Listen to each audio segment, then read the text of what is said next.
ಜಮೀನಿನಲ್ಲಿ ಹದ್ದುಬಸ್ತು ಸರ್ವೆ ಮಾಡಲು ಲಂಚ ಪಡೆಯುತ್ತಿದ್ದ ವೇಳೆ ಸರ್ವೇಯರ್ ಒಬ್ಬ ಲೋಕಾಯುಕ್ತ ಬಲೆಗೆ ಬಿದ್ದಿರುವ ಘಟನೆ ವಿಜಯನಗರ ಜಿಲ್ಲೆ ಹಗರಿಬೊಮ್ಮನಹಳ್ಳಿ ತಾಲೂಕಿನ ವರದಾಪುರ ಗ್ರಾಮದಲ್ಲಿ ಬೆಳಕಿಗೆ ಬಂದಿದೆ.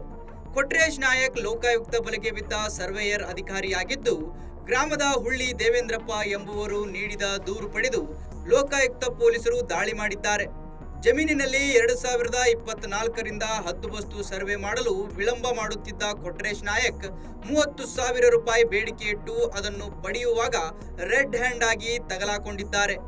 ಈ ವೇಳೆ ಖಚಿತ ಮಾಹಿತಿಯೊಂದಿಗೆ ಲೋಕಾಯುಕ್ತ ಡಿವೈಎಸ್ಪಿ ಸಚಿನ್ ಎಸ್ ಛಲವಾದಿ ಮಾರ್ಗದರ್ಶನದಲ್ಲಿ ಪಿಐ ರಾಜೇಶ್ ಎಸ್ ಲಮಾಣಿ ನೇತೃತ್ವದಲ್ಲಿ ದಾಳಿ ನಡೆಸಿದ ಪೊಲೀಸರು ಹರಪ್ಪನಹಳ್ಳಿಯ ನಂದಿಬೇವೂರು ತಾಂಡದಲ್ಲಿ ಬಂಧಿಸಿದ್ದಾರೆ.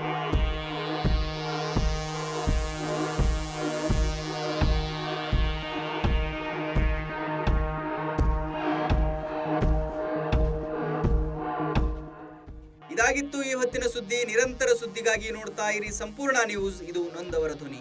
ಸಂಪೂರ್ಣ ನ್ಯೂಸ್, ಇದು ನೊಂದವರ ಧ್ವನಿ.